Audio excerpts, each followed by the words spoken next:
Nizzy, and in this video you guys are going to be breaking down the Raptors' second preseason game that took place last night against the Philadelphia 76ers. Unfortunately, we weren't able to come out on top in this one. You guys ended up losing by a final score of 125 to 113. A little bit of a rough go for the boys out there. A lot of learning lessons out on the court last night.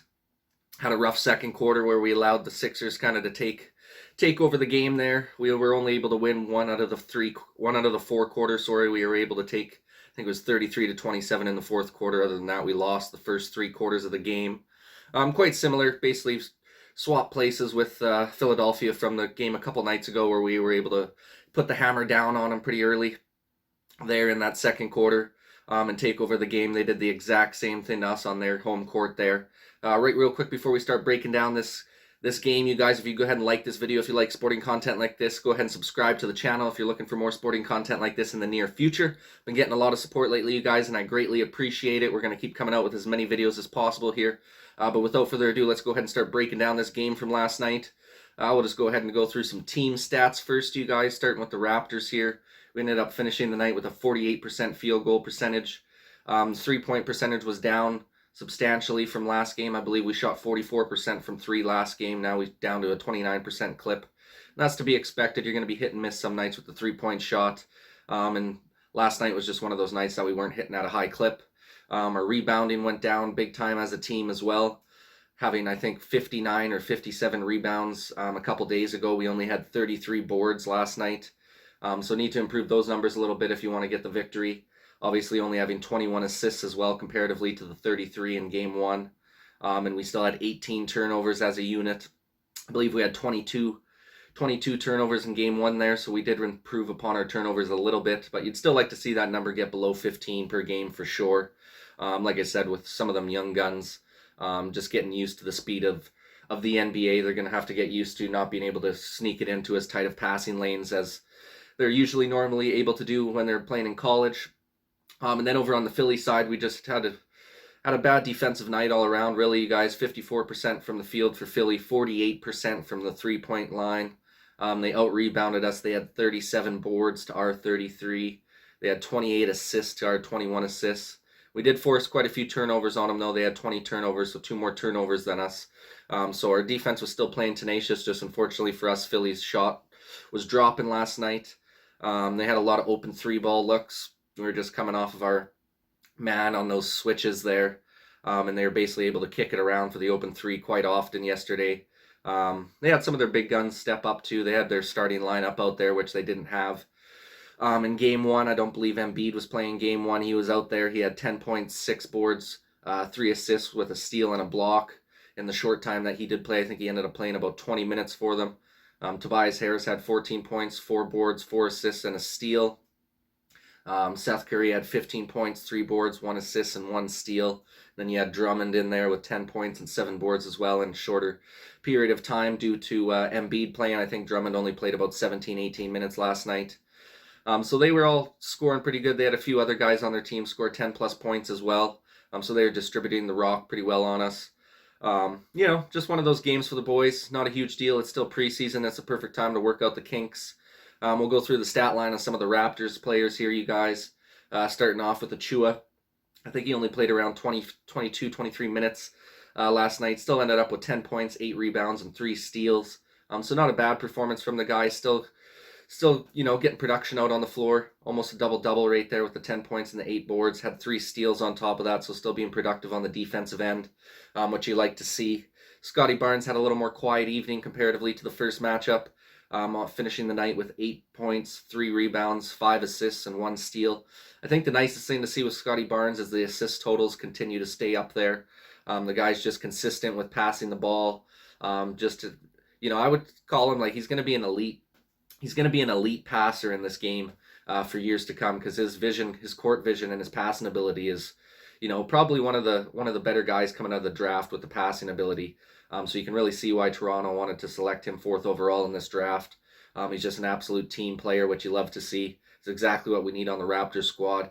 So I've liked what I've seen through 2 games from Scotty. I think he's just going to continue to improve and get better. It's just going to be an exciting year just to see how this guy continues to get better each and every game, each and every week, and just being that leader that we're going to need here, being that spark coming coming into the games for us. If other guys aren't bringing the juice, Scotty's always going to be bringing the juice to every single game. So glad to have him on the squad.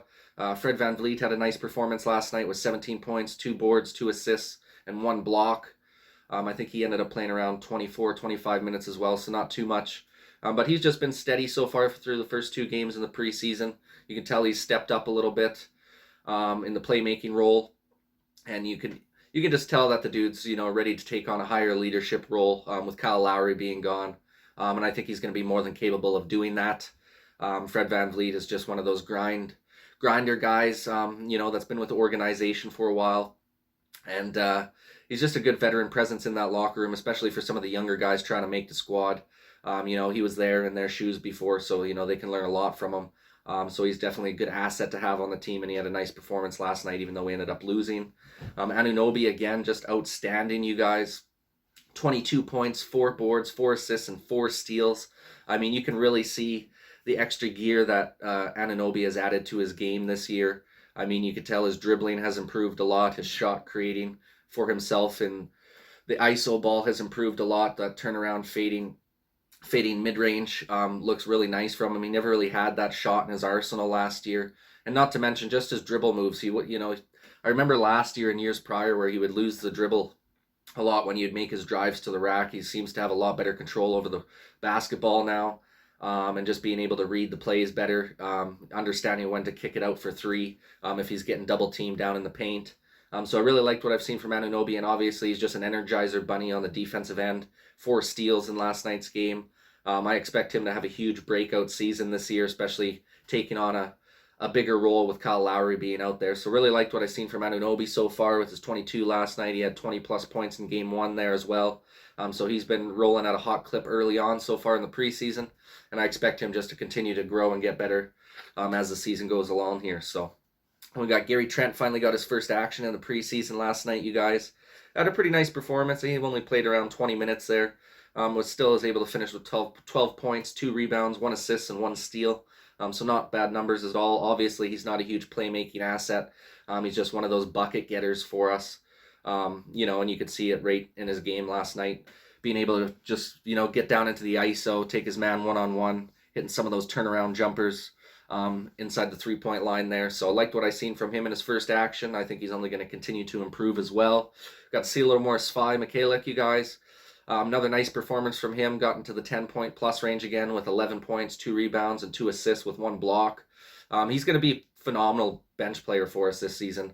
And he's just going to bring that veteran presence, that veteran calmness into that bench unit, I believe, for us this year. I think him and Dragic are going to be 2 staples on that bench unit.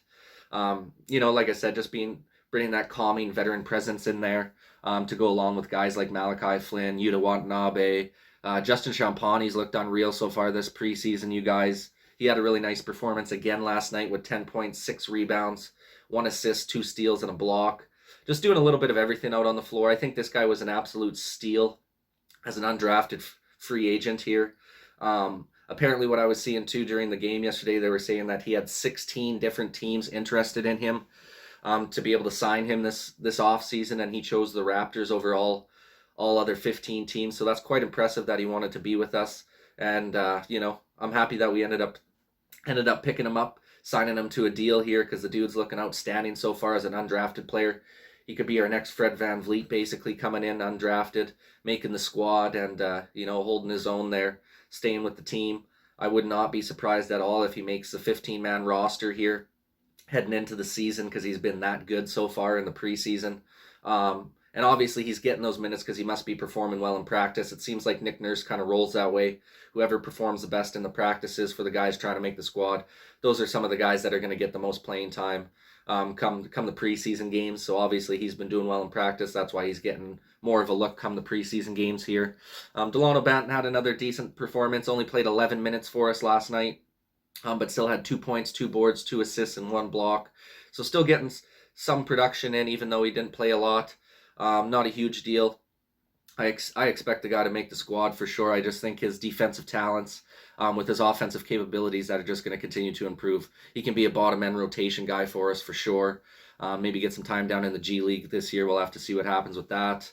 And then Malachi Flynn, you guys got a little more playing time comparatively to the first game there. Wasn't able to get any assists or anything, but he did finish off the night with 13 points. So nice to see that he's being able to get some buckets dropped for him.